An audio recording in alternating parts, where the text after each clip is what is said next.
Hello everyone, कैसे हैं आप सभी। Good morning all of you. Officers अड्डा 24/7 के यूट्यूब चैनल में आप सभी का वेलकम है। एक बार जल्दी से कंफर्म कर दीजिए क्या आप सभी को ऑडियो वीडियो ठीक है, ऑडिबल है, विजिबल है प्रॉपर्ली। आप सभी को एक बार जल्दी से कंफर्म कर दीजिए।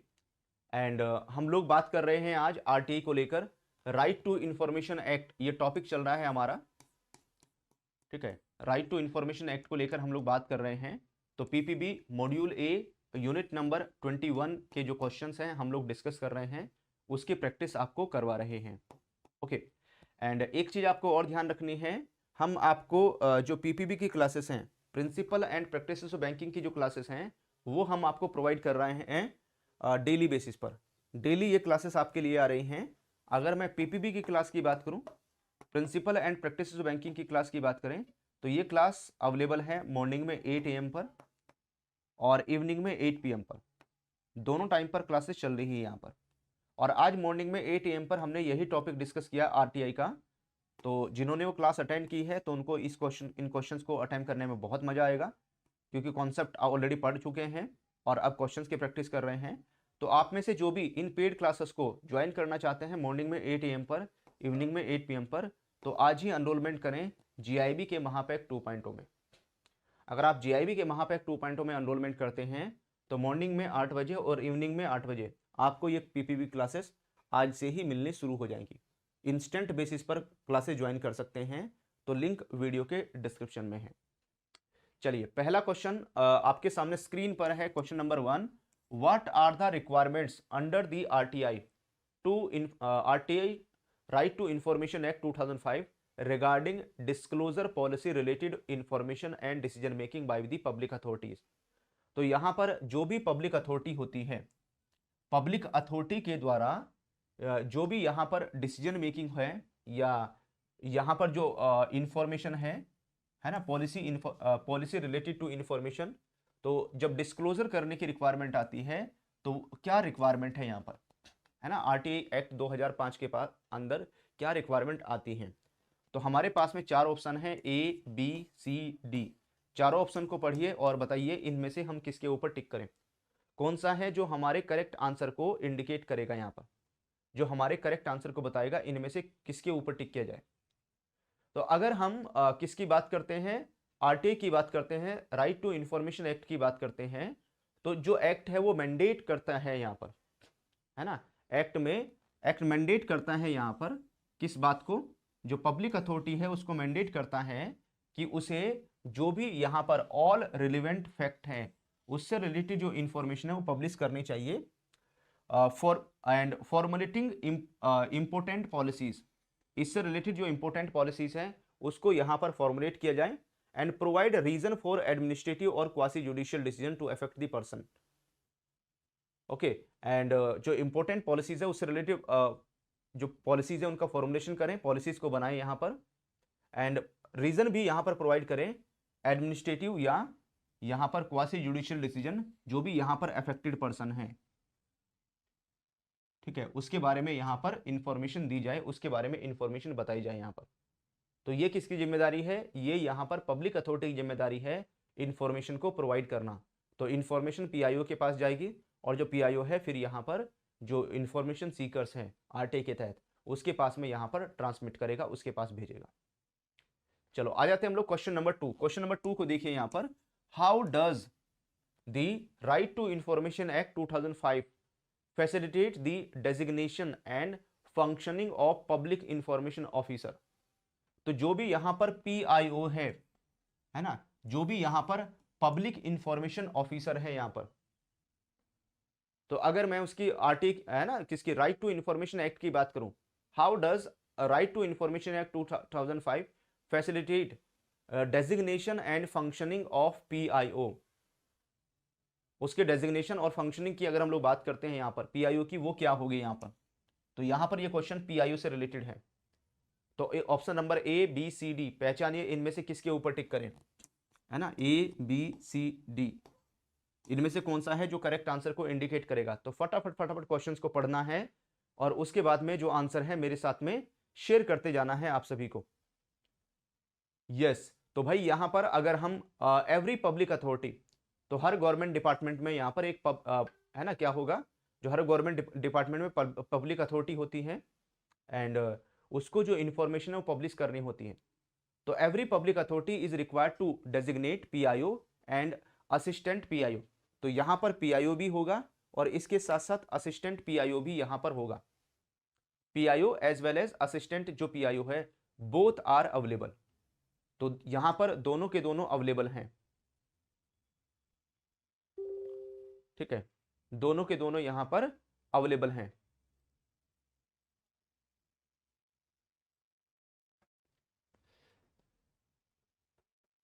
तो दोनों को लेकर यहां पर जो इंफॉर्मेशन है वो प्रोवाइड करनी होगी, इंफॉर्मेशन देनी पड़ेगी यहां पर।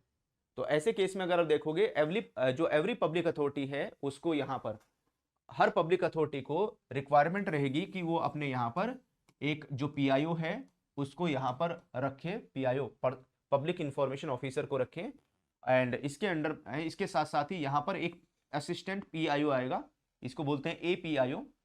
तो हर अलग अलग जो डिफरेंट डिफरेंट लेवल है, हर लेवल पर यहां पर जो इंफॉर्मेशन के लिए रिक्वेस्ट आती है उनको हैंडल करने के लिए पीआईओ एंड एपीआईओ को अपॉइंट किया जाता है। एंड ये जो ऑफिसर्स हैं, these officer can seek assistant from other officers. जो अदर ऑफिसर्स हैं उनसे भी ये ऑफिसर सहायता ले सकते हैं यहाँ पर। And who are then accountable under the act, है ना, जो भी यहाँ पर अकाउंटेबल है जिनसे इंफॉर्मेशन जिनको इंफॉर्मेशन डिलीवर करनी है। तो पीआईओ या एपीआईओ यहाँ से इंफॉर्मेशन लेंगे, तब जाकर जो इंफॉर्मेशन सीकर्स हैं वहां तक इंफॉर्मेशन पहुंच जाएंगे। तो इसमें हम किसके ऊपर, ए के ऊपर टिक करेंगे, ए हमारा करेक्ट आंसर। चलिए आ जाते हैं हम लोग क्वेश्चन नंबर 3 में। What is the time limit, है ना, अगर किसकी बात करें, टाइम लिमिट की बात करें, what is the time limit for public information officer, जो पीआईओ है उसके लिए टाइम लिमिट है क्या है यहाँ पर, टू प्रोवाइड इंफॉर्मेशन और reject a request under the right to information act 2005 and when should information concerning the life और liberty of a person to be provided. अगर किसी की लाइफ या लिबर्टी से रिलेटेड है उसकी इंफॉर्मेशन कितने टाइम में प्रोवाइड की जानी चाहिए, कितने समय के अंदर अंदर यहाँ पर इंफॉर्मेशन मिल जानी चाहिए। एंड उसके बाद में अगर किसी की लिबर्टी से रिलेटेड आता है तो उस केस में जो इन्फॉर्मेशन है वो कितने टाइम में मिल जानी चाहिए। तो यहाँ पर भी हमारे पास में 4 ऑप्शन है, देखिए ध्यान से, ए बी सी डी। तो अभी हम क्लास में डिस्कस कर ही रहे थे इसको लेकर, तो ये पॉइंट मैंने अभी आपको क्लास में बताया ही था। तो अगर आपने क्लास अटेंड की हुई है तो डेफिनेटली आप यहाँ पर इसका एकदम करेक्ट आंसर टिक करने वाले हैं, एकदम सही आंसर इसका मिलने वाला है यहाँ पर। बताओ इसमें हमें कहाँ पर टिक करना चाहिए। तो अगर किसी की लाइफ एंड लिबर्टी से रिलेटेड है कोई इंफॉर्मेशन तो वो यहां पर इंफॉर्मेशन 48 घंटे के अंदर अंदर, विद इन 48 आवर्स, है ना, 48 घंटे के अंदर अंदर जो इंफॉर्मेशन है वो प्रोवाइड की जानी चाहिए, विद इन 48 आवर्स। जो पीआईओ है, पीआईओ शुड प्रोवाइड इंफॉर्मेशन और reject the request with in 30 days. तो यहां पर 30 दिन का समय मिलेगा। और अगर मैटर कंसर्निंग किसी की लाइफ या लिबर्टी से रिलेटेड है तो ऐसे केस में 48 घंटे के अंदर अंदर इंफॉर्मेशन प्रोवाइड करनी है, इंफॉर्मेशन यहां पर देनी है। तो इसमें हम किसके ऊपर, सी के ऊपर टिक करेंगे, सी हमारा करेक्ट आंसर रहेगा। बिल्कुल करेक्ट आंसर टिक कर रहे हैं आप सभी। चलो आगे बढ़ते हैं, क्वेश्चन नंबर 4 में आते हैं। क्वेश्चन नंबर 4 को देखिए, इन व्हाट सिचुएशंस में public information officer PIO charge an additional fee for providing information and what is the fee structure for printed और इलेक्ट्रॉनिक फॉर्मेट इंफॉर्मेशन। तो अगर आप देखोगे कि जो पीआईओ है, पब्लिक इंफॉर्मेशन ऑफिसर, यहां पर एडिशनल फी चार्ज कर सकता है इंफॉर्मेशन प्रोवाइड करने के लिए। फी का स्ट्रक्चर क्या रहेगा अगर प्रिंटेड या इलेक्ट्रॉनिक फॉर्मेट में इंफॉर्मेशन दी जा रही है यहाँ पर। तो ये फी से रिलेटेड जो क्वेश्चन है आपसे पूछा गया है। तो यहाँ पर भी हमारे पास में 4 ऑप्शन है, चारों को देखिए, बताइए इनमें से कौन सा है जो करेक्ट आंसर को इंडिकेट करेगा। यस, बिल्कुल यहाँ पर जो पीआईओ है वो एडिशनल फी चार्ज कर सकता है यहाँ पर अगर प्रिंटेड या इलेक्ट्रॉनिक फॉर्मेट में इंफॉर्मेशन प्रोवाइड की जा रही है। ठीक है, जो फी का स्ट्रक्चर है, number of pages and paper का साइज क्या है उसके ऊपर डिपेंड करेगा। तो मैंने आपको A3 पेपर, A4 पेपर या स्मॉल साइज पेपर के बारे में आपको बताया था कि 10 रुपये पर पेपर के हिसाब से जाएगा। अगर बड़े साइज का पेपर है तो उसकी जो एक्चुअल कॉस्ट है वो यहाँ पर उसका प्रिंट लगेगा यहाँ पर। डिस्क या फ्लॉपी में है तो 50 रुपये हैं। ठीक है, आजकल पेन ड्राइव में भी इंफॉर्मेशन दी जाती है तो पेन ड्राइव वगैरह की जो एक्चुअल कॉस्ट आएगी वो यहाँ पर ली जाएगी। तो इसमें हम किसके ऊपर, सी के ऊपर टिक करेंगे। चलो आ जाते हैं हम लोग क्वेश्चन नंबर 5 में। इसको देखिए, in the event of a delay in providing information as per the guidelines, what is the protocol for the public information officer.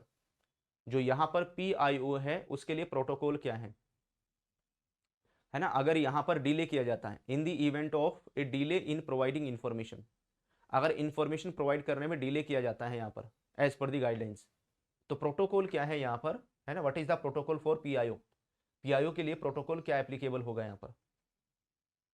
तो ABCD में से कौन सा है जिसके ऊपर हम टिक करें यहाँ पर, जो हमारे करेक्ट आंसर को बताएगा। यस, तो यहां पर जो PIO है, PIO must notify the applicant of any delay in providing information. अगर इंफॉर्मेशन प्रोवाइड करने में डिले हो रहा है तो PIO को जो एप्लीकेंट है उसको बताना चाहिए यहां पर। And ensuring that information is supplied fee of charge, ठीक है। जो भी इंफॉर्मेशन प्रोवाइड की जा रही है उसके लिए कितना फी लगेगा, कितना फी चार्ज किया जाएगा, इसके बारे में कस्टमर को बताएं, ठीक है। अगर यहां पर डिले एक्सीड होता है द स्टिपुलेटेड टाइम फ्रेम, जो भी यहां पर मान लेते 30 दिन का समय दिया गया है, उससे ज्यादा समय लग जाता है यहां पर इंफॉर्मेशन प्रोवाइड करने में, तो PIO को नोटिफाई करना चाहिए एप्लीकेंट को कि या कुछ यहां पर जो इंफॉर्मेशन प्रोवाइड की जा रही है वो उसके लिए ज़्यादा पेजेस लग रहे हैं यहाँ पर, है ना, या इलेक्ट्रॉनिक फॉर्म में इंफॉर्मेशन प्रोवाइड कर रहे हैं, तो ऐसे केस में क्या और एक्स्ट्रा फी पे करने की रिक्वायरमेंट आएगी, इसके बारे में कस्टमर को बताना पड़ेगा यहाँ पर। तो इसमें हमारा जो आंसर है वो कौन सा होगा, बी के ऊपर टिक करेंगे, बी हमारा करेक्ट आंसर रहेगा, ठीक है।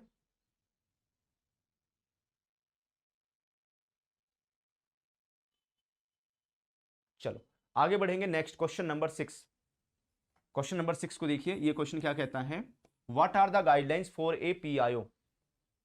तो यहां पर जो PIO है उसके लिए गाइडलाइंस क्या होगी, when rejecting A request for information, है ना। अगर पब्लिक इंफॉर्मेशन ऑफिसर के पास में कोई एप्लीकेशन आई है यहां पर RTI में, और अगर पब्लिक इंफॉर्मेशन ऑफिसर की तरफ से यहां पर उस एप्लीकेशन को रिजेक्ट किया जा रहा है यहां पर, तो ऐसे केस में उसको लेकर क्या गाइडलाइंस होंगी, PIO कब रिजेक्ट कर सकता है यहां पर, ठीक है, और कौन से जो रूल एंड रेगुलेशंस है वो यहां पर फॉलो करने पड़ेंगे PIO को।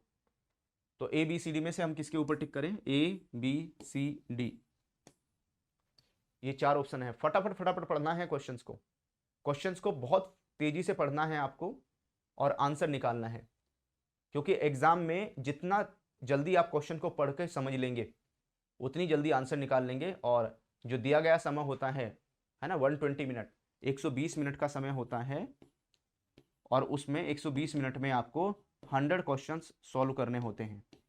जो 100 क्वेश्चन है उनके आंसर निकालने होते हैं, और यहाँ पर केस स्टडी वाले न्यूमेरिकल वाले क्वेश्चंस भी आते हैं, है ना। एक एक क्वेश्चन में, न्यूमेरिकल टाइप क्वेश्चन में 5-5 मिनट लग जाते हैं सॉल्व करने में।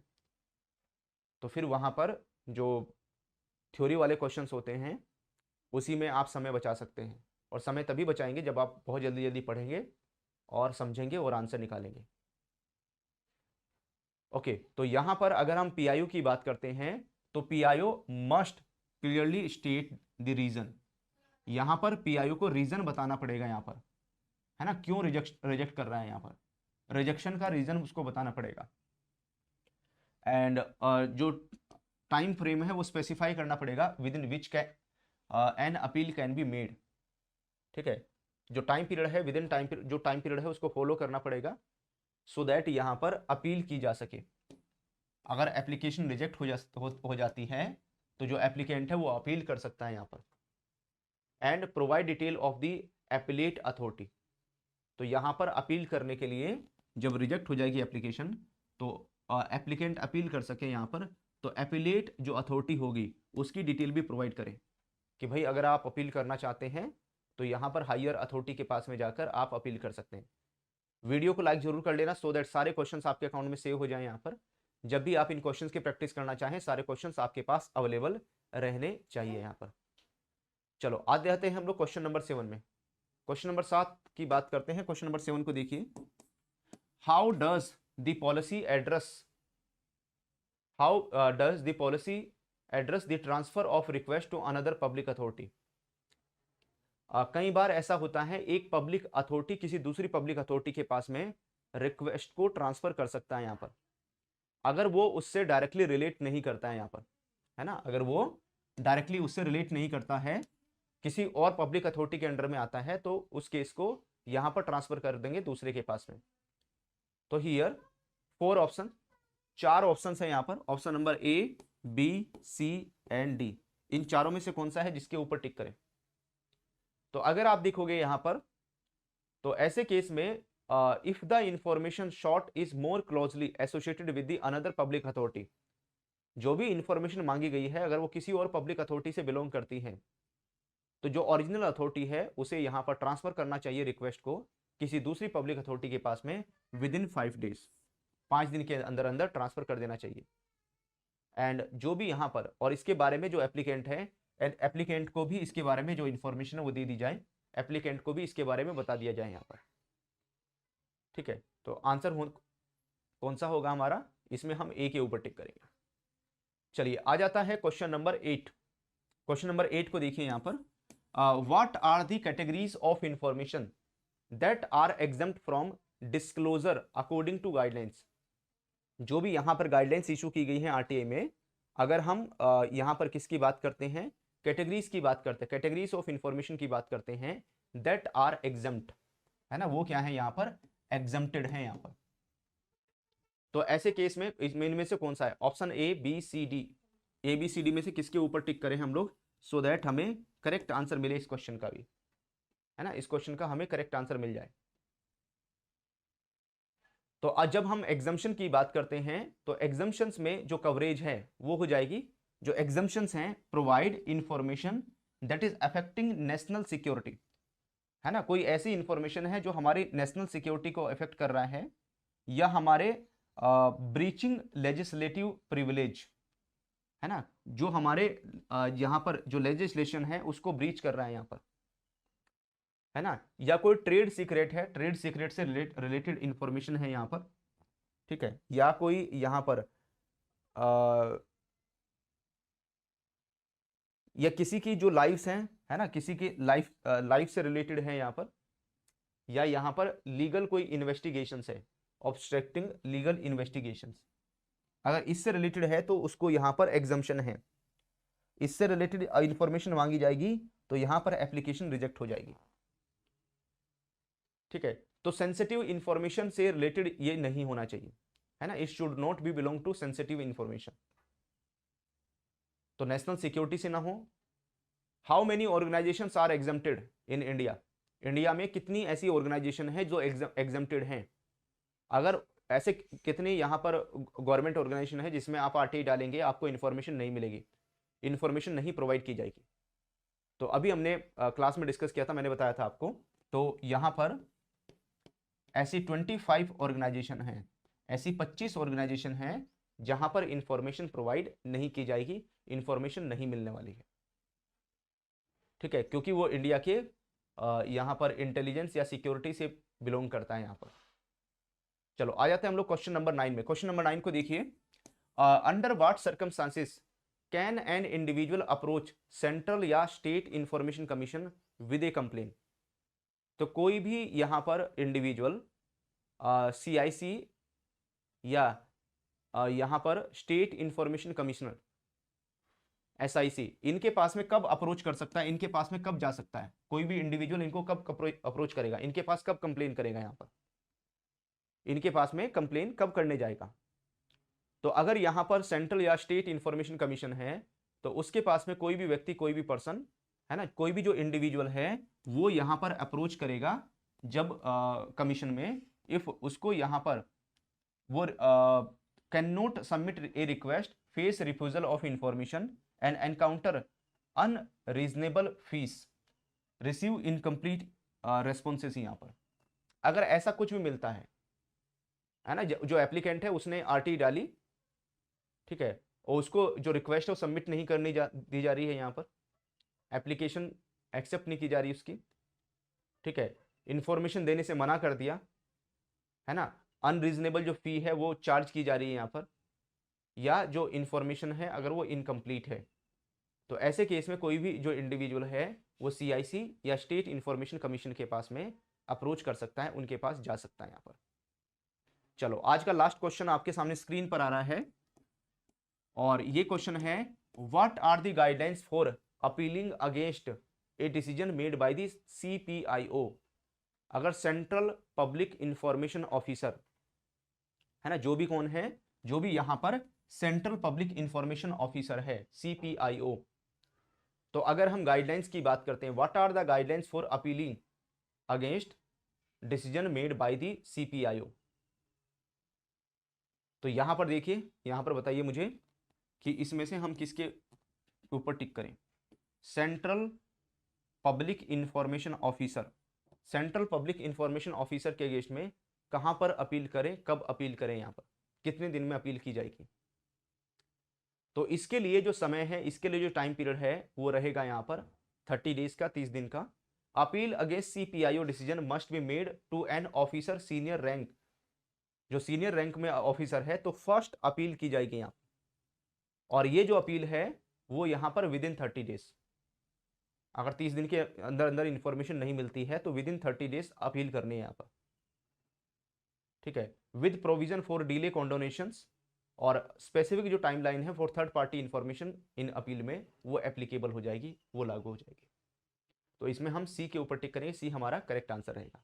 तो these are some very important questions, आप खुद से फील कर रहे होंगे है ना कि क्वेश्चन इंपॉर्टेंट है यहाँ पर, जितनी ज़्यादा प्रैक्टिस कर लेंगे इन क्वेश्चंस की उतना ही अच्छा रहेगा।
Hello Arun, good morning all of you, सभी को ऑडिबल है, एक बार जल्दी से कंफर्म कर दीजिए क्या आप सभी को ऑडियो वीडियो ठीक है, ऑडिबल है, विजिबल है। तो अभी हम लोग PPB principle and practices banking में एक टॉपिक डिस्कस कर रहे हैं। अभी हमारा चल रहा है unit number 22, unit unit number 22 का हम लोग डिस्कशन कर रहे हैं यहाँ पर आप सभी के साथ में। एंड टॉपिक का नाम है principles of lending, different types of borrower and type of credit facility. इसी यूनिट के जो क्वेश्चंस हैं आप सभी को प्रैक्टिस करवाने वाले हैं, सो दैट आप उसके साथ में यहाँ पर अलाइन कर सकें, उसके साथ में क्वेश्चंस की प्रैक्टिस कर सकें। प्रिंसिपल्स ऑफ लैंडिंग एक वेरी इंपॉर्टेंट टॉपिक है, और यहाँ से एग्जाम में जो क्वेश्चंस हैं वो आने के पूरे पूरे चांसेस रहते हैं। चलिए क्वेश्चन का सिलसिला स्टार्ट करेंगे। अच्छा, इसके साथ साथ जितने भी एस्पिरेंट्स GIB की तैयारी कर रहे हैं तो ध्यान रखना है, कॉन्सेप्ट क्लियरिटी बहुत अच्छी होनी चाहिए। कॉन्सेप्ट क्लियरिटी अगर आपकी अच्छी होगी, किसी भी क्वेश्चंस को आप बड़े आराम से आंसर निकाल लेंगे। ओके, एंड GIB का जो महापैक है, GIB के महापैक में आप यहाँ पर कॉन्सेप्ट क्लियरिटी पूरी अच्छी तरीके से कर सकते हैं, एंड जो कॉन्सेप्ट क्लियरिटी आपकी होगी वो आपको एग्जाम में फर्स्ट अटेम्प्ट सिंगल अटेम्प्ट में क्लियर करने में हेल्प करेगी। GIB के महापैक 2.0 में आपको 7000 से लेकर 8000 तक के जो क्वेश्चन हैं वो प्रैक्टिस करने के लिए मिल जाएंगे, full length mock test and topic wise question. 7000 से 8000 क्वेश्चंस अवेलेबल हैं GIB महापैक 2.0 में प्रैक्टिस करने के लिए, तो बहुत बेहतरीन है, ठीक है। एंड यहाँ पर GIB के महापैक 2.0 में जो 31 मार्च 2024 को ऑफर चल रहा था, यानी फाइनेंशियल ईयर एंड ऑफर जो चल रहा था एक दिन के लिए एक्सटेंड हुआ है, क्योंकि बहुत सारे जो एस्पिरेंट्स हैं टेक्निकल रीज़न की वजह से उनका एनरोलमेंट नहीं हो पाया था, तो एक दिन के लिए उसको एक्सटेंड कर दिया गया है। तो आज भी वो ऑफर अवेलेबल है, ठीक है, तो आप उसका बेनिफिट उठा सकते हैं जिनका जीआईबी के महापैक 2.0 में एनरोलमेंट नहीं हुआ है। ओके, चलो क्वेश्चन का सिलसिला स्टार्ट करेंगे। तो पहला क्वेश्चन आपके सामने स्क्रीन पर आया है, what are essential principle a banker should consider while lending money. जब यहां पर बैंकर की तरफ से मनी लेंडिंग की जा रही है, लोन देने का काम किया जा रहा है, तो इनमें से कौन सा प्रिंसिपल है जो बैंक को यहां पर रेफर करना चाहिए? ऑप्शन नंबर ए, बी, सी या डी, इनमें से किसके ऊपर टिक करें? तो हमने यहां पर 6 प्रिंसिपल्स की बात की थी, 6 प्रिंसिपल्स की बात की थी यहां पर, है ना। जब हम किसकी बात कर रहे थे, 6 प्रिंसिपल्स की बात की थी हमने, 6 प्रिंसिपल्स की बात की थी, उनको कंसीडर किया जाना चाहिए जब यहां पर लोन देने की बात कर रहे हैं, लैंडिंग की बात कर रहे हैं। तो उसमें एक आ जाएगा सेफ्टी, लिक्विडिटी को मेंटेन करना, अचीविंग प्रॉफिटेबिलिटी, लोन के पर्पस को समझना, रिस्क को डाइवर्सिफाई करना एंड एडवांसेस को यहां पर सिक्योर करना, सिक्योर एडवांस देना। दीज आर दी 6 प्रिंसिपल, ये 6 प्रिंसिपल्स हैं यहां पर जिसके ऊपर हमें फोकस करना है। तो यहां पर हम किसके ऊपर, बी के ऊपर टिक करेंगे, बी हमारा करेक्ट आंसर हो जाएगा इस क्वेश्चन को लेकर। ठीक है, याद आ गया वो 6 principles, safety, liquidity, profitability, purpose, diversification and security. तो यही वो 6 प्रिंसिपल्स हैं जिसके बारे में हमें पता होना चाहिए। तो पीडीएस इन श्रीलंकन पीपल, जिसका एक ट्रिक भी बताया था आपको याद करने का। चलो आगे बढ़ते हैं, आ जाते हैं हम लोग क्वेश्चन नंबर 2 में। क्वेश्चन नंबर 2 कहता है, what does the principal of safety in bank lending essential. है ना, जब हम बैंक की तरफ से लेंडिंग की जाती है, जब बैंक की तरफ से लोन दिया जाता है, तो उसमें एक प्रिंसिपल है यहां पर जिसका नाम है प्रिंसिपल ऑफ सेफ्टी। तो what is the meaning of principal of safety? Principal of safety का यहां पर क्या मीनिंग होगा, यहां पर इसका क्या मतलब है? तो अगर हम देखेंगे यहां पर भी हमारे पास में 4 ऑप्शन है, 4 ऑप्शन है, चारों को देखिए, इनमें से किसके ऊपर टिक करें?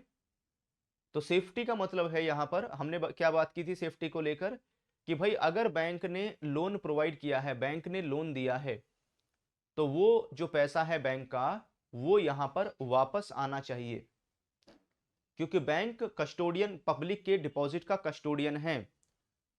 बैंक के पास में लोन का रीपेमेंट आएगा तभी बैंक यहां पर पब्लिक के पैसे का रीपेमेंट कर पाएगा यहां पर, अदरवाइज कहां से रीपेमेंट करेगा यहां पर? तो प्रिंसिपल ऑफ सेफ्टी यही बोलता है यहां पर।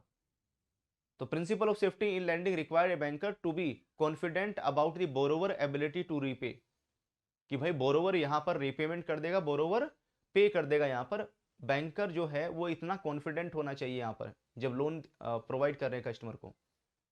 एंड बोरोवर की विलिंगनेस को भी चेक कर लो, देयर विलिंगनेस टू डू, कि क्या वो यहां पर उसकी विलिंगनेस है पे करने की, कहीं ऐसा ना हो वो विलफुल डिफॉल्टर बन जाए, विजय माल्या बन जाए यहां पर।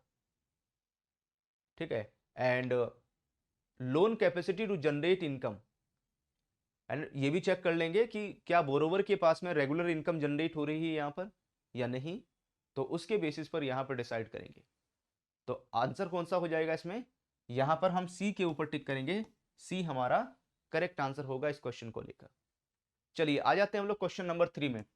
क्वेश्चन नंबर 3 क्या कहता है, what is the importance of liquidity in bank lending practices. अगर बैंक लेंडिंग प्रैक्टिसेस में बात करें तो लिक्विडिटी की इंपोर्टेंस क्या है यहाँ पर? तो लिक्विडिटी का मतलब है कि यहाँ पर बैंक के पास पैसा अवेलेबल होना चाहिए, बैंक के पास में पैसा बना हुआ रहना चाहिए, एसेट एंड लायबिलिटीज में मिसमैच नहीं होना चाहिए बैंक के पास। अगर एसेट्स एंड लायबिलिटीज में मिसमैच होता है तो इट विल क्रिएट प्रॉब्लम। तो bank focus on liquidity to ensure that जो भी lend money is not locked for too long, bank ने जो भी पैसा लोन के लिए दिया है वो यहां पर लंबे समय के लिए, लॉन्ग टर्म के लिए स्टक नहीं होना चाहिए। बैंक के पास में एसेट लायबिलिटी की जो प्रॉब्लम है वो नहीं होना चाहिए, एसेट लायबिलिटी मिसमैच नहीं होना चाहिए। तो ALM asset liability management to meet depositor liability यहां पर, and lending for working capital to maintain liquidity. तो यहां पर बैंक के पास में जो लिक्विडिटी है वो मेंटेन करके रखें, बैंक लिक्विडिटी को यहां पर प्रीफर करें। तो इसमें हमारा जो आंसर है वो कौन सा, बी होगा, बी के ऊपर टिक करने वाले। चलिए आ जाते हैं हम लोग क्वेश्चन नंबर 4 में आते हैं। क्वेश्चन नंबर 4 को देखिए, how do bank approach profitability in their lending operations. तो अगर हम लेंडिंग ऑपरेशंस की बात करते हैं यहां पर, उसमें जो प्रॉफिटेबिलिटी है उसकी अप्रोच क्या होगी, प्रॉफिटेबिलिटी यहां पर किस चीज को इंडिकेट करेगा, ये किससे रिलेट करने वाला है। तो A B C D 4 option है इसमें भी, ए बी सी डी में से हम किसके ऊपर टिक करें, कौन सा है। तो अगर मैं प्रॉफिटेबिलिटी की बात करूं तो प्रॉफिटेबिलिटी जो बैंक में है, profitability in bank lending involve achieving a fair return, maintain an interest margin for the operational expenses. तो प्रॉफिटेबिलिटी का मतलब क्या है यहां पर, कि जो बैंक है, बैंक की तरफ से जब लेंडिंग की जा रही है उसमें बैंक को फेयर रिटर्न मिलना चाहिए। फेयर रिटर्न का मतलब है कि जो हम कस्टमर से इंटरेस्ट चार्ज कर रहे हैं यहां पर, ठीक है, जो इंटरेस्ट चार्ज कर रहे हैं वो इतना होना चाहिए कि उससे हमें प्रॉफिट जनरेट हो यहां पर। इसके साथ साथ maintaining an interest margin for operational expenses and assessing overall customer profitability, यानी जो कस्टमर से इंटरेस्ट चार्ज कर रहे हैं वो कम से कम इतना होना चाहिए कि हमारे सारे जो ऑपरेशनल एक्सपेंसेस है वो कवर हो जाएं, हमारे कॉस्ट ऑफ फंड्स कवर हो जाएं, और कुछ ना कुछ हमें यहाँ पर कस्टमर प्रॉफिट भी हमारे पास में जनरेट हो जाए यहाँ पर। तो जब हम इंडिविजुअल कस्टमर को यहाँ पर सर्विस प्रोवाइड कर रहे हैं, इंडिविजुअल कस्टमर को लोन की फैसिलिटी दे रहे हैं। चलिए आ जाते हैं हम लोग क्वेश्चन नंबर 5 में। क्वेश्चन नंबर 5 को देखिए, what is the significance of the purpose principle in the bank lending. तो यहां पर एक जो प्रिंसिपल है वो कौन सा था, पर्पस। ठीक है, तो जब भी हम कस्टमर को लोन देंगे तो कस्टमर से उसका पर्पस जरूर पूछेंगे कि भाई आपको जो लोन चाहिए वो किस पर्पस के लिए चाहिए, उसका पर्पस क्या है यहाँ पर। अगर कोई कस्टमर हमारे पास में आता है और बोलता है कि मुझे लोन चाहिए, और हमने पूछा किस पर्पस के लिए चाहिए, कि पर्पस तो मुझे पता नहीं, ठीक है, तो क्या ऐसे कस्टमर को हम लोन प्रोवाइड करेंगे, बिल्कुल नहीं। ऐसे कस्टमर को हम यहां पर लोन प्रोवाइड नहीं करेंगे जो पर्पस डिफाइन नहीं कर रहा है, चाहे वो लोन का 200% सिक्योरिटी से क्यों ना दे रहा हो यहां पर, है ना, चाहे 200% की सिक्योरिटीज क्यों ना दे रहा हो यहां पर, अगर पर्पस नहीं बताएगा तो हम उसको लोन नहीं देंगे यहां पर। तो इसमें हमारा जो आंसर है वो कौन सा हो जाएगा, बी। तो जो पर्पस प्रिंसिपल है इन बैंकिंग, तो loan are guaranteed for productive and non speculative uses, यानी कस्टमर जो भी लोन लेकर जा रहा है उसको उस पैसे को कैसे ऐसी जगह लगाएगा जहां से कुछ प्रोडक्टिव हो, ठीक है, या तो किसी बिजनेस में लगाएगा वहां से इनकम जनरेट हो, या कोई प्रॉपर्टी बनवाएगा, या कोई इस तरह का सामान परचेज करेगा। नॉन स्पेकुलेटिव होना चाहिए, ठीक है, ऐसा नहीं बैंक से लोन लेकर शेयर मार्केट में पैसा लगा दिया, वो नहीं होना चाहिए। और यहाँ पर रेगुलेटरी गाइडलाइंस को फॉलो करें, और इसके साथ साथ जो प्रोहिबिटेड सेक्टर हैं उनको अवॉइड करें। प्रोहिबिटेड सेक्टर वो होते हैं जहां पर मना किया गया है कि इन सेक्टर्स में, इन एरियाज में बैंक यहां पर लोन नहीं देगा। जैसे एग्जाम्पल के तौर पर, अगर कोई पर्सन बैंक के पास आता है कि मुझे शेयर मार्केट में ट्रेडिंग करनी है, मुझे लोन, उसके लिए लोन चाहिए, क्या हम उसको लोन प्रोवाइड करेंगे, नहीं। हम उसको शेयर ट्रेडिंग करने के लिए, शेयर मार्केट में पैसा लगाने के लिए लोन नहीं देंगे, क्योंकि वो प्रोहिबिटेड सेक्टर में आ जाता है। कुछ यहाँ पर कमोडिटीज वगैरह भी आती है जो प्रोहिबिटेड है। चलो आ जाते हैं हम लोग क्वेश्चन नंबर 6 में। How do bank implement principle of diversification of risk. अगर हम principles of diversification of risk की बात करते हैं इन लैंडिंग प्रैक्टिसेस, तो वो इनमें से कौन सा है, किसके ऊपर टिक करें। तो A B C and D, इनमें से कौन सा है जिसके ऊपर टिक किया जाए। तो यहां पर डाइवर्सिफिकेशन, तो हमने बात की थी यहां पर कि बैंक को किसी पर्टिकुलर एक सेक्टर में लैंडिंग नहीं करनी चाहिए, बैंक को यहां पर डिफरेंट सेक्टर में लैंडिंग करें, सो दैट अगर कहीं कोई एक डिफॉल्ट हो भी जाता है तो ओवरऑल यहां पर बैंक के ऊपर पूरा का पूरा जो बैड इंपैक्ट है वो ना आए यहां पर। तो अगर हम डाइवर्सिफिकेशन की बात करते हैं तो लैंडिंग में, कि हमें यहां पर किसी सिंगल बोरोवर को सिंगल सेक्टर में लैंडिंग नहीं करनी चाहिए, हमें अलग अलग सेक्टर में लैंडिंग करनी चाहिए, हमें डिफरेंट टाइप की जो बोरोवर है उनको लैंडिंग करनी चाहिए यहाँ पर, ठीक है। एंड जो यहाँ पर वॉलेटिलिटी ऑफ मार्केट है उसको कंसीडर करें, पॉलिटिकल सिनेरियो को समझें, इंटरकनेक्टिविटी ऑफ ग्लोबल इकोनॉमिक्स को भी समझें यहाँ पर, एंड जो जोग्राफिकल एरियाज हैं वो भी हम किसी एक जगह पूरा फोकस ना करें, है ना। कुछ लैंडिंग साउथ में कर रहे हैं, कुछ नॉर्थ में कर रहे हैं, कुछ ईस्ट में कर रहे हैं, कुछ वेस्ट में कर रहे हैं। तो इस तरीके से हम लैंडिंग करते हुए चलें तो हमारा डाइवर्सिफिकेशन होगा। तो अगर हमें 1 करोड़ का लोन देना है तो 1 करोड़ का लोन जो है वो यहाँ पर 20-30 कस्टमर को डिस्ट्रीब्यूट कीजिए। अगर 1 करोड़ का लोन एक ही कस्टमर को दिया, एक ही कस्टमर डिफॉल्ट कर गया तो पूरा 1 करोड़ चला जाएगा। और 1 करोड़ का लोन अगर आपने 20 कस्टमर को दिया है तो वहां पर अगर 1-2 डिफॉल्ट भी कर गया, है ना, तब भी कोई फर्क यहाँ पर नहीं पड़ेगा। तो इसमें हम सी के ऊपर टिक करेंगे, सी करेक्ट आंसर है। चलो आ जाते हैं हम लोग क्वेश्चन नंबर 7 में। What is the role of security in bank lending. अगर हम बैंक लैंडिंग की बात करते हैं तो उसमें जो सिक्योरिटी है वो क्या रोल प्ले करता है ना। बैंक लैंडिंग में जो सिक्योरिटी है वो क्या रोल प्ले करेगा। तो ABCD में से कौन सा है जो यहां पर, है ना, काम करने वाला है। अगर हम बैंक लैंडिंग में सिक्योरिटी की बात करें तो उसका रोल क्या है, किस चीज को इंडिकेट करेगा यहाँ पर। तो भाई सिक्योरिटी का मतलब है security against loans can include A range of assets. Security में यहाँ पर रेंज ऑफ एसेट्स आ जाएंगी, ठीक है। यानी जब हम कस्टमर को लोन दे रहे हैं तो कस्टमर को हम सिक्योर्ड लोन दें यहाँ पर, एंड बोरोवर के पास में है ना, बोरोवर के पास में रीपेमेंट करने की एबिलिटी होनी चाहिए यहाँ पर। और अगर बोरोवर रीपेमेंट नहीं कर पाता यहाँ पर तो ऐसे केस में सिक्योरिटी की ऐसी कोई वैल्यू हमारे पास में होनी चाहिए जिसको सेल करके हम अपने लोन की रिकवरी कर लें, अपने पैसे की यहाँ पर रिकवरी कर लें। यहाँ पर इस चीज के ऊपर यहाँ पर फोकस किया जाए, तो सी के ऊपर टिक करेंगे।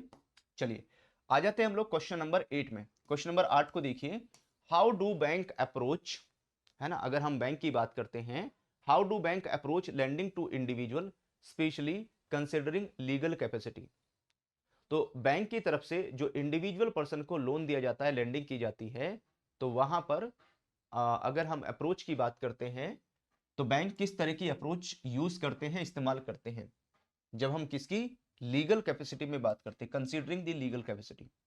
तो option number A, B, C and D, इनमें से किसके ऊपर टिक किया जाए, इनमें से कौन सा है जो हमारे करेक्ट आंसर को इंडिकेट करेगा। ठीक है, तो बैंक की अप्रोच की बात करते हैं, bank approach lending to individual. तो ऐसे केस में जब यहां पर किसी इंडिविजुअल पर्सन को लैंडिंग की जा रही है तो बैंक यहां पर इंश्योर करता है लीगल कॉम्पिटेंसी, कि क्या वो पर्सन, क्या वो बोरोवर लीगल कॉम्पिटेंट है या नहीं है। तो पहली बात, वो माइनर नहीं होना चाहिए, माइनर को हम लोन नहीं देते यहां पर, ठीक है। इंसोल्वेंट नहीं होना चाहिए, दिवालिया नहीं होना चाहिए, ठीक है। एंड इंसैनिटी नहीं होनी चाहिए, यानी इट मीन्स वो पागल नहीं होना चाहिए यहाँ पर। तो इन चीज़ों को हम इंश्योर करते हैं यहाँ पर। तो as per the Indian contract act वो यहाँ पर कॉम्पिटेंट होना चाहिए कॉन्ट्रैक्ट करने के लिए। माइनर को हम अवॉइड करते हैं, इंडियन मेजोरिटी एक्ट में माइनर को लोन नहीं देते, जिनकी एज 18 साल से कम है उनको लोन नहीं देते, ठीक है। क्योंकि ऐसे केस में रिकवरी करना बहुत मुश्किल हो जाता है, रिकवरी नहीं हो पाती है। चलिए आ जाते हैं आज के second last question, question number 9 में। What are the legal consideration, है ना। अगर हम लीगल कंसिडरेशन की बात करें, what are the legal consideration for bank when lending to individual not of sound mind. अगर कोई यहां पर साउंड माइंड पर्सन नहीं है ना, किसी इंडिविजुअल पर्सन को लेंडिंग कर रहे हैं, तो ऐसे केस में लीगल कंसिडरेशंस क्या होंगे। तो यहां पर भी हमारे पास 4 ऑप्शन है, A, B, C, D, कौन सा है। तो अगर नोट साउंड माइंड, है ना, जो व्यक्ति पागल है, जिसका दिमाग सही से काम नहीं कर रहा है ना, अगर ऐसे पर्सन को हम लोन देते हैं तो ऐसे केस में क्या प्रोविजन एप्लीकेबल होंगे। तो इंडियन कॉन्ट्रैक्ट एक्ट 1872 ये कहता है कि a person not of sound mind, है ना, deemed incapable to entering into a contract. तो as per Indian contract act 1872 अगर कोई, है ना, साउंड माइंड पर्सन, है ना, not of sound mind person है तो वो कॉन्ट्रैक्ट करने के लिए एलिजिबल नहीं है। तो ऐसे केस में हम उसके साथ में कॉन्ट्रैक्ट साइन नहीं कर सकते, ठीक है। तो यहां पर अगर कोई note of sound mind person है तो ऐसे केस में उसके जो यहाँ पर लीगल गार्जियन है, ठीक है, जो भी उसके गार्जियन है यहाँ पर, एंड वो उसके बिहाफ पर एक्ट करेंगे, वो उसके बिहाफ पर काम करेंगे यहाँ पर, ठीक है, या जो भी guardian appointed by the court है यहाँ पर, ठीक है, वो एक्ट करेंगे, वो उसके बिहाफ पर लोन ले सकते हैं यहाँ पर, लेकिन साउंड माइंड पर्सन खुद से कोई कॉन्ट्रैक्ट नहीं कर सकता। चलिए आज का क्वेश्चन नंबर 10, लास्ट क्वेश्चन है आज का। How does law view the capacity of married women to enter into a contract with banks? अगर कोई वुमेन बैंक के पास में लोन लेने आती है, या किसी वुमेन को अगर बैंक के द्वारा लोन प्रोवाइड किया जाता है, तो ऐसे केस में क्या प्रोविजंस एप्लीकेबल होंगे, क्या प्रोविजंस लागू होंगे? यहां पर किसी वुमेन को अगर लोन प्रोवाइड किया जाता है, तो जो लॉ है वो अलाउ करता है यहां पर कि जो मैरिड वुमेन है वो भी बैंक से लोन एंड एडवांसेस यहां पर ले सकती है, ठीक है, considering them on equal footing of the man, ठीक है, जिस तरीके से किसी मैन को लोन दिया जा सकता है वैसे ही किसी वुमेन को भी लोन दे सकते हैं, एंड वो यहां पर रीपेमेंट के लिए लाइबल होगी जब तक उसके हस्बैंड को साइन नहीं करते या गारंटर नहीं बनते उसमें, ठीक है। अगर उसका हस्बैंड को बोरोवर नहीं है या गारंटर नहीं है, तो उसके हस्बैंड से रिकवरी यहां पर नहीं की जा सकती, उसके हस्बैंड से रिकवरी नहीं कर सकते यहां पर, है ना। हस्बैंड से रिकवरी तभी होगी जब वो को बोरोवर या गारंटर बनेगा उसमें। तो जो मैरिड वुमेन है उसको भी यहां पर लोन दिया जा सकता है, ठीक है। तो ये थे कुछ 10 वेरी इंपॉर्टेंट क्वेश्चंस, रिवाइज जरूर कर लेना, है ना। क्वेश्चन थोड़े से लेंदी हैं।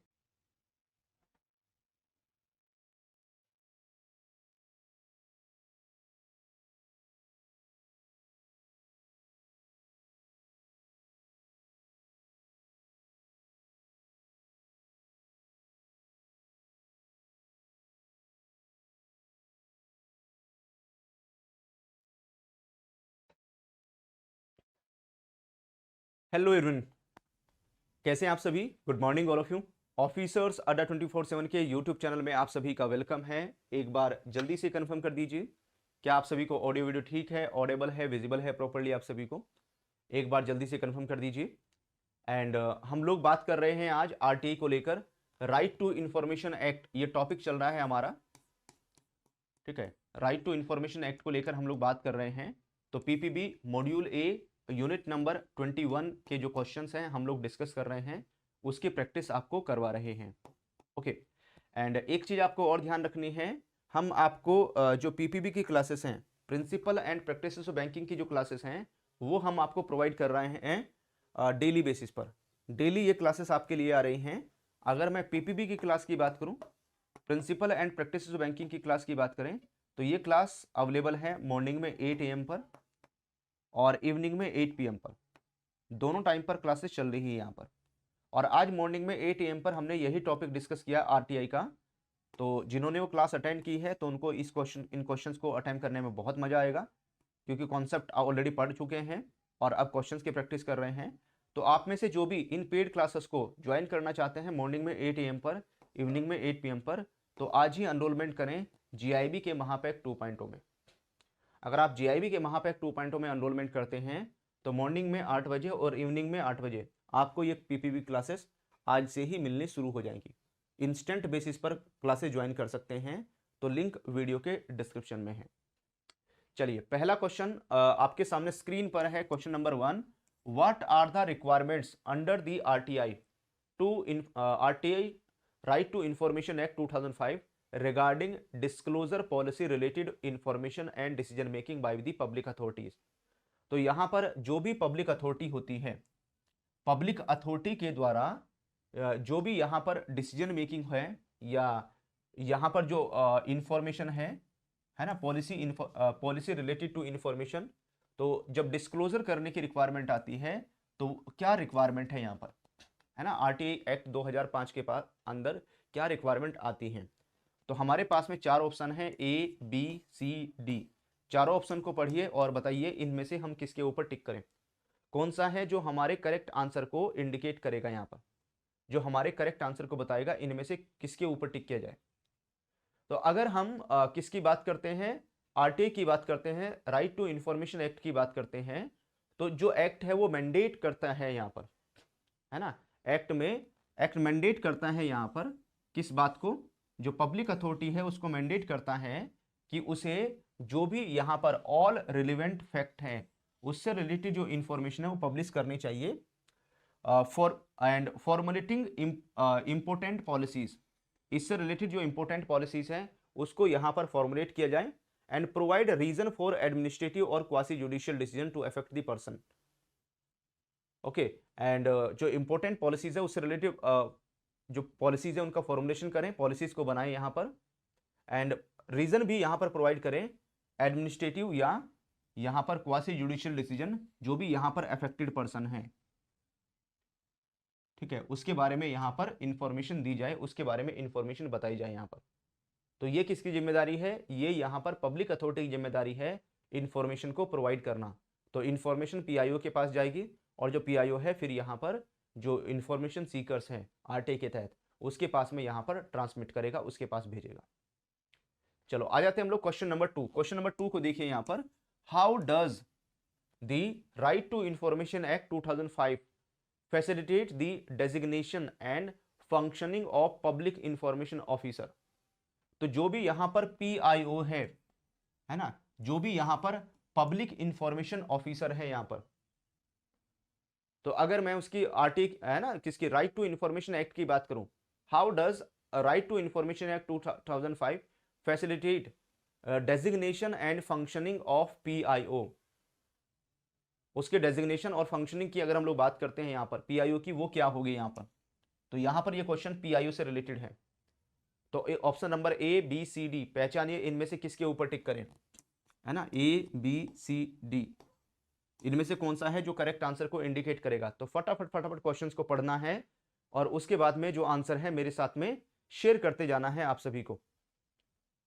यस, तो भाई यहां पर अगर हम एवरी पब्लिक अथॉरिटी, तो हर गवर्नमेंट डिपार्टमेंट में यहां पर एक है ना क्या होगा, जो हर गवर्नमेंट डिपार्टमेंट में पब्लिक अथॉरिटी होती है एंड उसको जो इंफॉर्मेशन है वो पब्लिश करनी होती है। तो every public authority is required to designate PIO and assistant PIO. तो यहां पर पीआईओ भी होगा और इसके साथ साथ असिस्टेंट पीआईओ भी यहां पर होगा। PIO as well as assistant जो पीआईओ है बोथ आर अवेलेबल।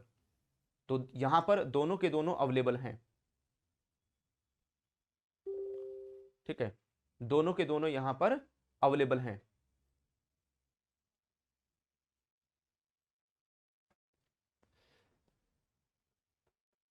तो दोनों को लेकर यहां पर जो इंफॉर्मेशन है वो प्रोवाइड करनी होगी, इंफॉर्मेशन देनी पड़ेगी यहां पर।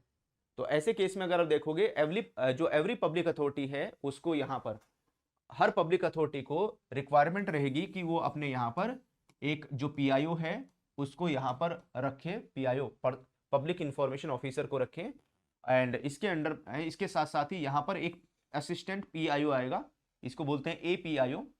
तो हर अलग अलग जो डिफरेंट लेवल है, हर लेवल पर यहाँ पर जो इंफॉर्मेशन के लिए रिक्वेस्ट आती है उनको हैंडल करने के लिए पीआईओ एंड एपीआईओ को अपॉइंट किया जाता है। एंड ये जो ऑफिसर्स हैं, these officer can seek assistant from other officers, जो अदर ऑफिसर्स हैं उनसे भी ये ऑफिसर सहायता ले सकते हैं यहाँ पर, and who are then accountable under the act, है ना, जो भी यहाँ पर अकाउंटेबल है जिनको इंफॉर्मेशन डिलीवर करनी है। तो पीआईओ या एपीआईओ यहां से इंफॉर्मेशन लेंगे, तब जाकर जो इंफॉर्मेशन सीकर्स हैं वहां तक इंफॉर्मेशन पहुंचाएंगे। तो इसमें हम किसके ऊपर, ए के ऊपर टिक करेंगे, ए हमारा करेक्ट आंसर। चलिए आ जाते हैं हम लोग क्वेश्चन नंबर 3 में। What is the time limit, है ना, अगर किसकी बात करें, टाइम लिमिट की बात करें, what is the time limit for public information officer, जो पीआईओ है उसके लिए टाइम लिमिट है क्या है यहाँ पर, टू प्रोवाइड इंफॉर्मेशन और reject a request under the right to information act 2005 and when should information concerning the life और liberty of a person to be provided. अगर किसी की लाइफ या लिबर्टी से रिलेटेड है उसकी इंफॉर्मेशन कितने टाइम में प्रोवाइड की जानी चाहिए, कितने समय के अंदर अंदर यहाँ पर इंफॉर्मेशन मिल जानी चाहिए। एंड उसके बाद में अगर किसी की लिबर्टी से रिलेटेड आता है तो उस केस में जो इंफॉर्मेशन है वो कितने टाइम में मिल जानी चाहिए। तो यहाँ पर भी हमारे पास में 4 ऑप्शन है, देखिए ध्यान से, ए बी सी डी। तो अभी हम क्लास में डिस्कस कर ही रहे थे इसको लेकर, तो ये पॉइंट मैंने अभी आपको क्लास में बताया ही था। तो अगर आपने क्लास अटेंड की हुई है तो डेफिनेटली आप यहाँ पर इसका एकदम करेक्ट आंसर टिक करने वाले हैं, एकदम सही आंसर इसका मिलने वाला है यहाँ पर। बताओ इसमें हमें कहां पर टिक करना चाहिए?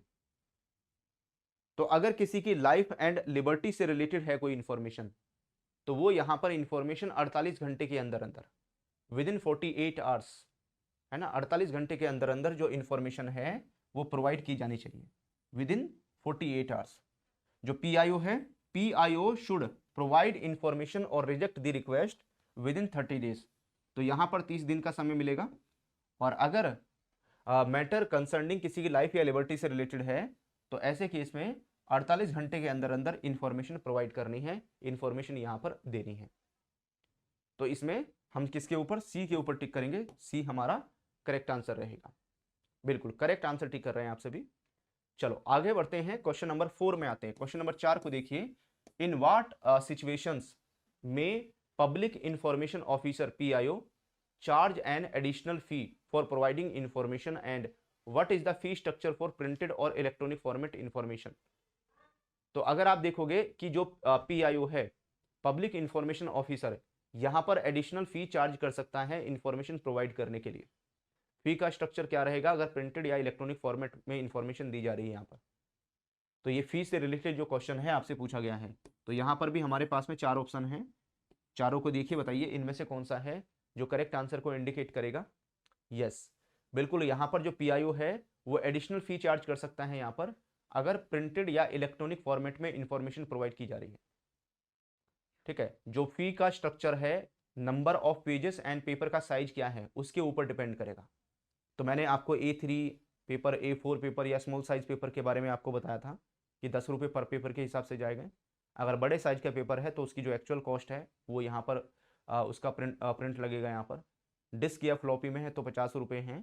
ठीक है, आजकल पेन ड्राइव में भी इंफॉर्मेशन दी जाती है, तो पेन ड्राइव वगैरह की जो एक्चुअल कॉस्ट आएगी वो यहाँ पर ली जाएगी। तो इसमें हम किसके ऊपर, सी के ऊपर टिक करेंगे। चलो आ जाते हैं हम लोग क्वेश्चन नंबर 5 में। इसको देखिए, in the event of a delay in providing information as per the guidelines, what is the protocol for the public information officer.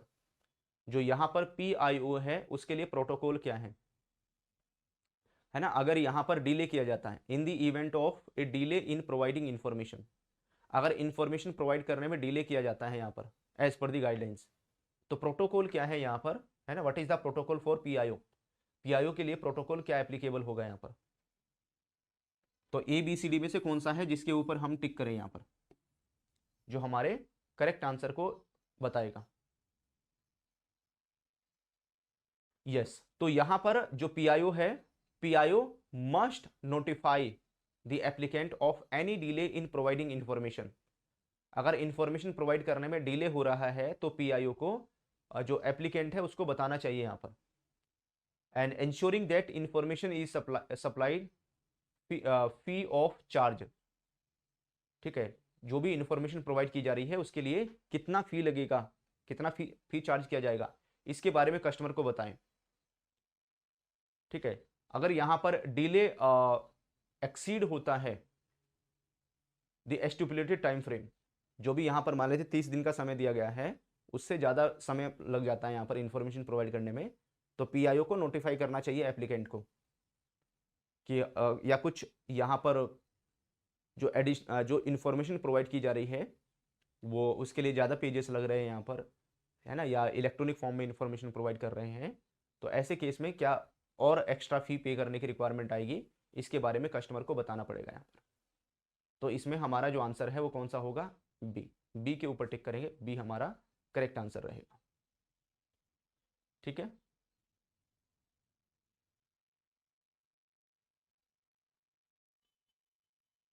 चलो आगे बढ़ेंगे। Next question number 6। Question number 6 को देखिए, ये क्वेश्चन क्या कहता है, what are the guidelines for a PIO. तो यहां पर जो पीआईओ है उसके लिए गाइडलाइंस क्या होगी, when rejecting A request for information, है ना, अगर पब्लिक इंफॉर्मेशन ऑफिसर के पास में कोई एप्लीकेशन आई है यहां पर आरटीआई में, और अगर पब्लिक इंफॉर्मेशन ऑफिसर की तरफ से यहां पर उस एप्लीकेशन को रिजेक्ट किया जा रहा है यहां पर, तो ऐसे केस में उसको लेकर क्या गाइडलाइंस होंगी, पीआईओ कब रिजेक्ट कर सकता है यहां पर। ठीक है, और कौन से जो रूल एंड रेगुलेशंस है वो यहां पर फॉलो करने पड़ेंगे पीआईओ को। तो ए बी सी डी में से हम किसके ऊपर टिक करें? ए बी सी डी, ये 4 ऑप्शन है। फटाफट फटाफट पढ़ना है क्वेश्चंस को, क्वेश्चंस को बहुत तेजी से पढ़ना है आपको और आंसर निकालना है, क्योंकि एग्जाम में जितना जल्दी आप क्वेश्चन को पढ़ के समझ लेंगे उतनी जल्दी आंसर निकाल लेंगे। और जो दिया गया समय होता है ना 120 मिनट, 120 मिनट का समय होता है, और उसमें 120 मिनट में आपको 100 क्वेश्चंस सॉल्व करने होते हैं। जो 100 क्वेश्चन है उनके आंसर निकालने होते हैं। और यहाँ पर केस स्टडी वाले न्यूमेरिकल वाले क्वेश्चंस भी आते हैं, है ना। एक एक क्वेश्चन में, न्यूमेरिकल टाइप क्वेश्चन में 5-5 मिनट लग जाते हैं सॉल्व करने में। तो फिर वहाँ पर जो थ्योरी वाले क्वेश्चंस होते हैं उसी में आप समय बचा सकते हैं, और समय तभी बचाएंगे जब आप बहुत जल्दी जल्दी पढ़ेंगे और समझेंगे और आंसर निकालेंगे। ओके, तो यहाँ पर अगर हम पीआईओ की बात करते हैं तो PIO must clearly state the reason. यहाँ पर पीआईओ को रीजन बताना पड़ेगा यहाँ पर, है ना, क्यों रिजेक्ट कर रहा है। यहाँ पर रिजेक्शन का रीजन उसको बताना पड़ेगा। एंड जो टाइम फ्रेम है वो स्पेसिफाई करना पड़ेगा with in which an appeal can be made. ठीक है, जो टाइम पीरियड है, विद इन टाइम जो टाइम पीरियड है उसको फॉलो करना पड़ेगा, सो दैट यहाँ पर अपील की जा सके। अगर एप्लीकेशन रिजेक्ट हो जाती है तो जो एप्लीकेंट है वो अपील कर सकता है यहाँ पर। And provide detail of the appellate authority.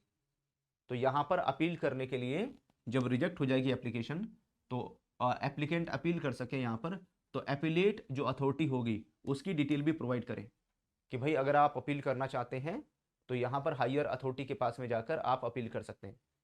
Video को लाइक जरूर कर लेना, सो दैट सारे क्वेश्चंस आपके अकाउंट में सेव हो जाएं। यहाँ पर जब भी आप इन क्वेश्चंस की प्रैक्टिस करना चाहें सारे क्वेश्चंस आपके पास अवेलेबल रहने चाहिए यहाँ पर। चलो आज आते हैं हम लोग क्वेश्चन नंबर 7 में। क्वेश्चन नंबर 7 की बात करते हैं। क्वेश्चन नंबर 7 को देखिए, how does the policy address the transfer of request to another public authority. कई बार ऐसा होता है एक पब्लिक अथॉरिटी किसी दूसरी पब्लिक अथॉरिटी के पास में रिक्वेस्ट को ट्रांसफर कर सकता है यहाँ पर, अगर वो उससे डायरेक्टली रिलेट नहीं करता है यहाँ पर, है ना। अगर वो डायरेक्टली उससे रिलेट नहीं करता है, किसी और पब्लिक अथॉरिटी के अंडर में आता है, तो उस केस को यहाँ पर ट्रांसफर कर देंगे दूसरे के पास में। तो हियर 4 ऑप्शन, 4 ऑप्शन है यहाँ पर। Option number A, B, C and D, इन चारों में से कौन सा है जिसके ऊपर टिक करें। तो अगर आप देखोगे यहां पर, तो ऐसे केस में if the information short is more closely associated with the another public authority, जो भी इंफॉर्मेशन मांगी गई है अगर वो किसी और पब्लिक अथॉरिटी से बिलोंग करती है, तो जो ओरिजिनल अथॉरिटी है उसे यहां पर ट्रांसफर करना चाहिए रिक्वेस्ट को किसी दूसरी पब्लिक अथॉरिटी के पास में विद इन 5 डेज, 5 दिन के अंदर अंदर ट्रांसफर कर देना चाहिए। एंड जो भी यहां पर, और इसके बारे में जो एप्लीकेंट है, एप्लीकेंट को भी इसके बारे में जो इंफॉर्मेशन है वो दे दी जाए, एप्लीकेंट को भी इसके बारे में बता दिया जाए यहाँ पर। ठीक है, तो आंसर कौन सा होगा हमारा, इसमें हम ए के ऊपर टिक करेंगे। चलिए आ जाता है क्वेश्चन नंबर 8। क्वेश्चन नंबर 8 को देखिए यहाँ पर, what are the categories of information that are exempt from disclosure according to guidelines. जो भी यहाँ पर गाइडलाइंस इशू की गई है आरटीआई में, अगर हम यहाँ पर किसकी बात करते हैं, कैटेगरीज की बात करते हैं, कैटेगरीज ऑफ इंफॉर्मेशन की बात करते हैं, दैट आर एग्जम्प्ट, है ना, वो क्या है यहाँ पर, एग्जम्प्टेड है यहाँ पर। तो ऐसे केस में इनमें से कौन सा है, option A, B, C, D, A B C D में से किसके ऊपर टिक करें हम लोग, सो दैट हमें करेक्ट आंसर मिले इस क्वेश्चन का भी, है ना, इस क्वेश्चन का हमें करेक्ट आंसर मिल जाए। तो आज जब हम एग्जम्पशन की बात करते हैं तो एग्जम्पशंस में जो कवरेज है वो हो जाएगी, जो एग्जम्पशंस हैं, provide information that is affecting national security, है ना, कोई ऐसी इंफॉर्मेशन है जो हमारी नेशनल सिक्योरिटी को अफेक्ट कर रहा है, या हमारे ब्रीचिंग लेजिस्लेटिव प्रिविलेज, है ना, जो हमारे यहाँ पर जो लेजिस्लेशन है उसको ब्रीच कर रहा है यहाँ पर, है ना, या कोई ट्रेड सीक्रेट है, ट्रेड सीक्रेट से रिलेटेड इंफॉर्मेशन है यहाँ पर, ठीक है, या कोई यहाँ पर या किसी की जो लाइफ्स हैं, है ना, किसी की लाइफ से रिलेटेड है यहाँ पर, या यहाँ पर लीगल कोई इन्वेस्टिगेशंस है, ऑब्स्ट्रक्टिंग लीगल इन्वेस्टिगेशंस, अगर इससे रिलेटेड है तो उसको यहाँ पर एग्जम्पशन है। इससे रिलेटेड इंफॉर्मेशन मांगी जाएगी तो यहां पर एप्लीकेशन रिजेक्ट हो जाएगी। ठीक है, तो सेंसिटिव इंफॉर्मेशन से रिलेटेड ये नहीं होना चाहिए, है ना, it should not be belong to sensitive information. तो नेशनल सिक्योरिटी से ना हो। How many organisations are exempted in India, India में कितनी ऐसी ऑर्गेनाइजेशन है जो एग्जम्प्टेड हैं। अगर ऐसे कितने यहाँ पर गवर्नमेंट ऑर्गेनाइजेशन है जिसमें आप आरटीआई डालेंगे आपको इन्फॉर्मेशन नहीं मिलेगी, इन्फॉर्मेशन नहीं प्रोवाइड की जाएगी। तो अभी हमने क्लास में डिस्कस किया था, मैंने बताया था आपको। तो यहाँ पर ऐसी 25 ऑर्गेनाइजेशन हैं, ऐसी 25 ऑर्गेनाइजेशन हैं जहां पर इंफॉर्मेशन प्रोवाइड नहीं की जाएगी, इंफॉर्मेशन नहीं मिलने वाली है। ठीक है, क्योंकि वो इंडिया के यहां पर इंटेलिजेंस या सिक्योरिटी से बिलोंग करता है यहां पर। चलो आ जाते हैं हम लोग क्वेश्चन नंबर 9 में। क्वेश्चन नंबर 9 को देखिए, under what circumstances can an individual approach central या state information commission with a complaint. तो कोई भी यहां पर इंडिविजुअल CIC या यहां पर स्टेट इंफॉर्मेशन कमिश्नर SIC, इनके पास में कब अप्रोच कर सकता है, इनके पास में कब जा सकता है, कोई भी इंडिविजुअल इनको कब अप्रोच करेगा, इनके पास कब कंप्लेन करेगा, यहां पर इनके पास में कंप्लेन कब करने जाएगा।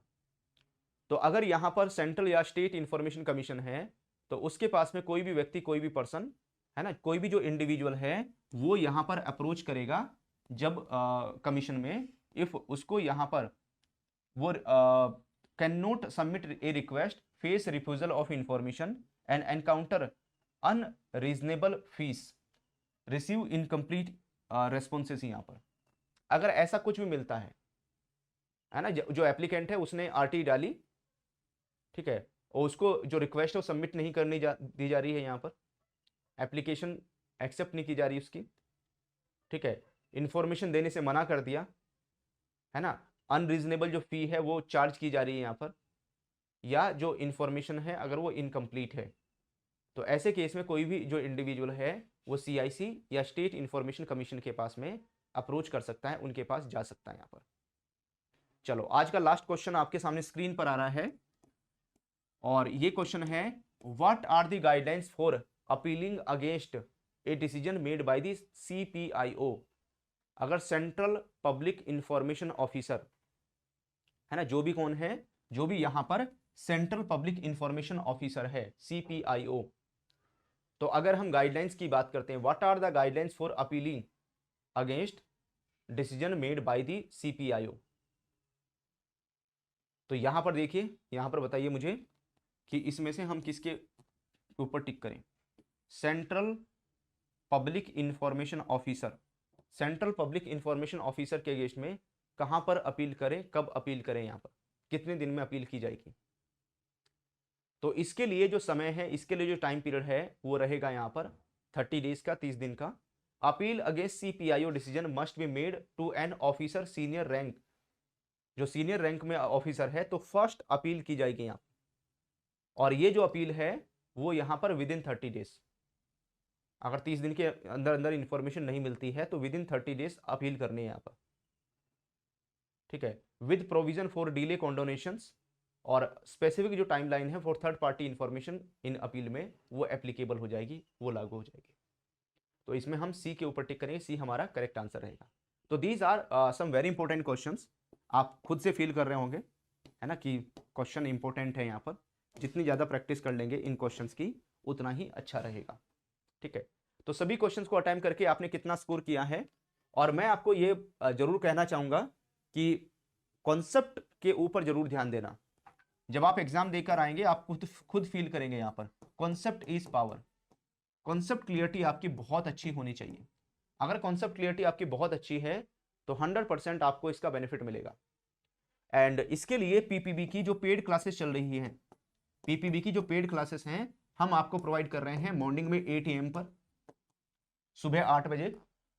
तो सुबह जो आज 8 बजे क्लास हुई है उसमें यही टॉपिक डिस्कस किया हमने RTI का। तो जिन्होंने यहां पर इस क्लास को अटेंड किया है तो उनको इन क्वेश्चंस को अटेम्प्ट करने में आसानी मिल रही होगी। उसके बाद में दूसरा, हम इवनिंग में भी क्लास प्रोवाइड कर रहे हैं 8 PM पर। तो PPB का एक बैच 8 PM पर चल रहा है। तो ये क्लासेस आपको कहाँ मिल जाएंगी, है ना, ये जो क्लासेस हैं आपको कहां पर मिल जाएंगी, ये क्लासेस JIB के महापैक 2.0 में आपको मिल जाएंगी यहां पर। तो JIB का जो महापैक 2.0 है उसका जो लिंक है वीडियो के डिस्क्रिप्शन में है ना, वीडियो के डिस्क्रिप्शन में आपको मिल जाएगा। तो सिंपली आपको क्या करना है, डिस्क्रिप्शन में लिंक है उसके ऊपर क्लिक करना है। अगर वहां से भी नहीं मिलता है तो फिर आप गूगल में सर्च कर सकते हैं अड्डा 24/7, जो सबसे ऊपर लिंक आएगा यहाँ पर उसके ऊपर क्लिक कर लेना है। जैसे ही अड्डा 24/7 के ऊपर क्लिक करेंगे आप तो आप गूगल प्ले स्टोर या एप्पल स्टोर यहाँ पर आपको मिलेगा एंड आप क्लिक कर लेंगे यहाँ पर जो अड्डा 24/7 एप्लीकेशन है उसको डाउनलोड कर लेना। ये सर्च करना गूगल प्ले स्टोर या एप्पल स्टोर में अड्डा 24/7 एप्लीकेशन मिल जाएगी। और एप्लीकेशन डाउनलोड करने के बाद में आपको simply JIB CIB exam category के ऊपर क्लिक करना है और यहाँ पर आपको JIB मई 2024 के ऊपर क्लिक करना है। यहाँ पर क्लिक करने के बाद में अभी recently crash course bilingual English medium ये यहाँ पर स्टार्ट हुआ है। JIB मई 2024 का क्रैश कोर्स है, JIB मई 2024 का क्रैश कोर्स बाइलिंगुअल है। इसमें जो क्लासेस हैं वो अभी इन बैचेस में जो क्लासेस चल रही हैं वो आपको मिल जाएंगी महापैक में, ठीक है, महापैक में मिल जाएगी। उसके बाद में AFM का न्यूमेरिकल बैच आएगा, 1 अप्रैल से स्टार्ट हो रहा है ना। AFM का न्यूमेरिकल बैच 1 अप्रैल से शुरू हो रहा है। तो ये बैच भी आपको जिनके पास में महापैक है उनको फ्री ऑफ कॉस्ट मिल जाएगा। उसके बाद में रिवीजन पर्पस के लिए बैच आ रहा है, पावर पैक बैच आ रहे हैं यहाँ पर, वो सारे के सारे जो बैच हैं आपको फ्री ऑफ कॉस्ट मिल जाएंगे महापैक में। तो Mahapack is the one stop solution for JIB exam के लिए, ठीक है। अगर आप महापैक में एनरोलमेंट करते हैं तो आपको कुछ और लेने की रिक्वायरमेंट यहाँ पर नहीं आएगी। तो live classes, test series, e books, video सब कुछ मिलेगा यहाँ पर। एंड आपके साथ में एक कोड शेयर कर रहा हूँ, इस कोड का इस्तेमाल कीजिएगा, 5000 क्वेश्चन फ्री में आपको मिल जाएंगे। तो यहाँ पर आपको एंटर करना है। अभी डिस्काउंट 78% आ रहा है, लेकिन ये डिस्काउंट आपका इंक्रीज हो जाएगा, बढ़ जाएगा यहाँ पर। तो एक कोड है यहाँ पर, कोड रहेगा Y195। इस कोड को आप टाइप करके, है ना, Y195, ये ध्यान रखना है, नोट करके रख लेना अपने पास ये कोड Y195। इसको टाइप करना है, अप्लाई के ऊपर क्लिक कर देना है। टाइप करके अप्लाई के ऊपर जैसे क्लिक करोगे देखिए यहाँ पर 6000 से कम हो गया, जो प्राइस है वो 6000 से नीचे चला गया, 5699 रुपीज़ आ गया। अड्डा 24/7 एप्लीकेशन के थ्रू जब आप एनरोलमेंट करेंगे यहाँ पर, ठीक है, तो आपको मैक्सिमम जो डिस्काउंट है यहाँ पर मिल जाएगा। 6+6 12 महीने की वैलिडिटी आपको मिल जाएगी, है ना। 300 रुपये आपके और कम हो जाएंगे अड्डा 24/7 एप्लीकेशन के थ्रू एनरोलमेंट करने पर। तो 5399 रुपये, 5399 रुपीज़, है ना। यहाँ पर 2 दिन के लिए, है ना, 2 डेज के लिए लोवेस्ट प्राइस हुआ है महापैक के ऊपर। तो आप सभी के लिए गोल्डन अपॉर्चुनिटी है, अपने फ्रेंड्स कलीग्स को भी आप बता सकते हैं इसके बारे में। ये कोड यूज करें Y195। JIB prime test pack में 5000 question, more than 5000 question free of cost मिलेंगे आपको महापैक में, टेस्ट सीरीज वाले टैब में। ओके, एंड लाइव क्लासेस तो डेली मिलेंगे ही, और हर लाइव क्लास का रिकॉर्डेड वीडियो मिलेगा। बाई चांस अगर कोई लाइव क्लास छूट जाती है तो उसका recorded video you can watch any time anywhere, वो आपको मिल जाएगा। चलिए फिर आज का सेशन यहीं पर वाइंड अप करते हैं। Thank you all of you, happy learning, जय हिंद।